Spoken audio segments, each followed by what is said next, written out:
Guys last வீடியோவில் வந்து பார்த்தீங்கன்னா நமக்கு அதாவது பீப்புள் லிட்ரேச்சரை ஃபர்ஸ்ட் சூஸ் பண்ணுறவங்க என்னென்ன பண்ணணுன்றது சொல்லியிருந்தேன். சிம்பிளாக புரிஞ்சுக்கோங்க. எதுக்கு சார் இவ்வளோ ரஷ் பண்ணுறீங்க? என்ன நான் வந்து நீங்கள் சொல்கிற டைமுக்குள்ளே நான் முடிக்க முடியும் இல்லையா? டைம் அவ்வளோ இருக்குது, நீங்கள் ஏன் இவ்வளோ ரஷ் பண்ணுறீங்கன்னா 12th ஸ்டாண்டர்ட் 22nd எக்ஸாம் எழுதிருந்தாங்க இல்லையா, அவங்களுக்கு நம்ம லைவ் போட்டிருந்தோம், எல்லாமே சொல்லியிருந்தோம், எல்லாமே தெரியுது, பட் டைம் பத்தலன்னு சொல்லியிருந்தாங்க. ஸோ சேம் ப்ராப்ளம் உங்களுக்கு வரக்கூடாது. பேப்பர் கண்டிப்பாக லென்த்தியாக தான் இருக்கும். நமக்கு ஆன்சர்ஸ் தெரிஞ்சாலுமே நம்ம வந்து டைமை வந்து எப்படி யூட்டிலைஸ் பண்றோன்றது தான் உங்களுடைய மார்க்ஸை பூஸ்ட் பண்ணும். ஏன்னா காம்ப்ரிஹென்ஷனுக்கு எவ்வளோக்கு எவ்வளோ டைம் தரீங்களோ அவ்வளோக்கு உங்களால் ஆன்சர்ஸை ஃபைன் பண்ண முடியும். ஓகேங்களா? அந்த லாஜிக்ல யோசிச்சு பார்த்தீங்கன்னா நான் சொல்றது கரெக்ட்னு தோணும். ஸோ தட் லிட்ரேச்சர் பார்ட்டை நம்ம ஃபர்ஸ்ட் முடிச்சாச்சு அதே ஆர்டர்ல. அடுத்து வந்து பார்த்தீங்கன்னா நமக்கு ரைட்டிங் ஸ்கில்ல முடிச்சாச்சு, அப்புறம் காம்ப்ரிஹென்ஷன் முடிச்சாச்சு. ஸோ தட் இந்த காம்ப்ரிஹென்ஷனை வந்து ஃபர்ஸ்ட் எழுதுறவங்க நீங்க என்ன பண்ணணும்னா அந்த 15 மினிட்ஸை வந்து you straight to the point நீங்க காம்ப்ரிஹென்ஷனை ஸ்டார்ட் பண்ணிடுங்க. காம்ப்ரிஹென்ஷனை ரீட் பண்ணுங்க.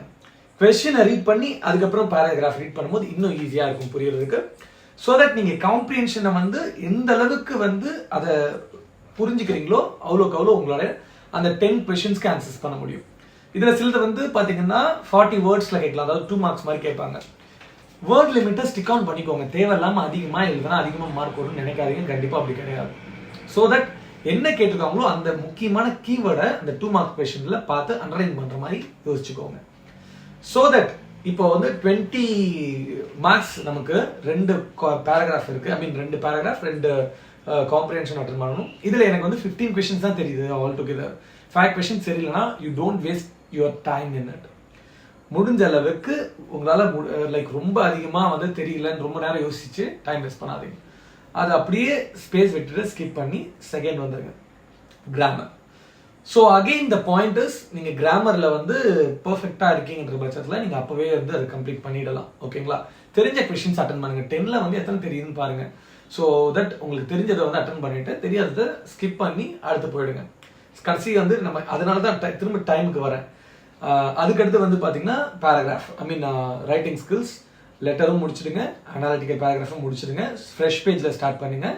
அடுத்து வந்து பார்த்தீங்கன்னா 3 மார்க்ஸ் எக்ஸ்ட்ராக்ட் முடிச்சு, ஐ மீன் செக்ஷன் சி வரும்போது எக்ஸ்ட்ராக்ட் பண்ணிட்டு 3 மார்க்ஸ் வாங்க.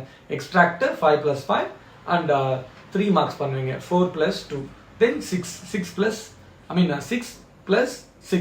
2 6 மார்க்ஸ் எழுதுவீங்க. ஸோ இதே ஆர்டரில் ஃபாலோ பண்ணிக்கோங்க. டைம் மேனேஜ்மெண்ட் தான் ரொம்ப ரொம்ப ரொம்ப முக்கியம்.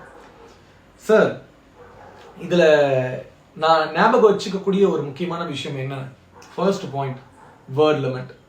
தேவையில்லாம 3 மார்க்ஸ்க்கோ 5 மார்க்ஸ்க்கோ அனாலிட்டிக்கல் பேராகிராஃபுக்கோ இல்லை லெட்டர் டு த எடிட்டருக்கோ கேட்டிருக்கக்கூடிய வேர்ட் லிமிட்டை தாண்டி அதிகமாக எழுதாதீங்க. மார்க்ஸ் அதிகமாக அது கொடுப்பாங்களான்னு கேட்டீங்கன்னா கிடையாது. Don't make this mistake. தேவையில்லாமல் எழுதாதீங்க. 120 வேர்ட்ஸ் 5 ஆர் ப்ளஸ் ஆர் -5 அதை ஞாபகம் வச்சுக்கோங்க. அதிகமாக எழுதுனா எதுக்கு இது அதிக பிரசங்கி, நம்ம என்ன கொஸ்டின்ல கேட்டிருக்கோம் இது தேவையில்லாம எடுத்திருக்கான்றது தான் சொல்லுவாங்க. ஸோ கொஸ்டின்ல என்ன கேட்டிருக்காங்களோ what is the necessity of that கொஸ்டின்னு புரிஞ்சு பதில் சொல்லுங்க. தேவையில்லாம அவங்க ஒன்று கேட்டு நீங்க அந்த லெசன் எல்லாம் பேசி அதுக்கு அடுத்து அந்த ஆன்சர் கொடுக்கறது அவங்க கீவேர்ட்லேயே இருக்காது. அவங்க ஃபுல்லா படிக்க கூட மாட்டாங்க சில நேரத்தில். ஸோ எடுத்த உடனே என்ன கொஸ்டின்ல கேட்டாங்களோ அதை ஃபாலோ பண்ணிக்கோங்க. 2 மார்க்ஸ் வந்து if you like to start with the chapter name and the writer அது பிரச்சனை கிடையாது. ஸோ தட் அது ஜஸ்ட் கண்டென்ட்டை வந்து கொஞ்சம் பூஸ்ட் பண்றதுக்கு தான் தவிர்த்து அது ஆன்சர் கிடையாது. அண்ட் அனாலிட்டிக்கல் பேராகிராஃபை வந்து சில பேர் பாயிண்டா எழுதிருக்கீங்க, எழுதலாம்னு நினைக்கிறீங்க அப்படின்னு கேட்டிருந்தீங்க. அப்படிலாம் எழுதக்கூடாது. ஒரு சிங்கிள் பேராகிராஃபாக தான் எழுதணும். ஓகேங்களா? அடுத்து வந்து பார்த்தீங்கன்னா 6 மார்க்ஸ் வந்து பார்த்தீங்கன்னா அதுவும் பாயிண்டா எழுதாதீங்க, ஃபுல்லாக எழுதிக்கோங்க. அண்ட் இதுதான் மேஜரான பாயிண்ட். டைம் ஒரு நிமிஷம் கூட வேஸ்ட் பண்ணாம நீங்க ஒரு செகண்ட் கூட வேஸ்ட் பண்ணாம பண்ணும்பொழுது for sure you will be having extra 15 to 20 minutes. It should be more than 25 minutes. நம்ம சொல்ற பிளான் பண்ணி எழுதுறீங்கன்னா 25 to 30 minutes இருக்கும். அந்த 30 மினிட்ஸை நீங்க காம்ப்ரிஹென்ஷனை மறுபடியும் ரிவைஸ் பண்றதுக்கோ கிராமரை மறுபடியும் ரிவைஸ் பண்றதுக்கோ 1-2 கொஸ்டினுக்கு வந்து டைம் அதிகமாக ஸ்பெண்ட் பண்ணும்போது உங்களால கரெக்ட் ஆன்சர்ஸ் பண்ண முடியும்ன்றதை நினைக்கிறேன். ஸோ தட் முடிஞ்ச அளவுக்கு இந்த ஸ்ட்ராட்டஜியை ஃபாலோ பண்ணுங்க. ஸ்ட்ரெஸ் ஆகாம 30 மினிட்ஸ் பிஃபோர் எக்ஸாம் முடிச்சுட்டு உங்களுக்கு தெரியாது எந்த கொஸ்டின்லாம் ராங்கா இருக்குமோ அதை வந்து ரீஅனலைஸ் பண்ணி ரீவிசிட் பண்ணி அந்த ஆன்சர்ஸை சேஞ்ச் பண்ணுங்க. பேப்பரை சூப்பர்வா பிரசன்ட் பண்ணுங்க. ஓவர் ரைட்டிங் பண்ணாதீங்க. I hope this video is useful for you. வேற ஏதாவது கொஸ்டின் இருந்தாலும் கேளுங்க.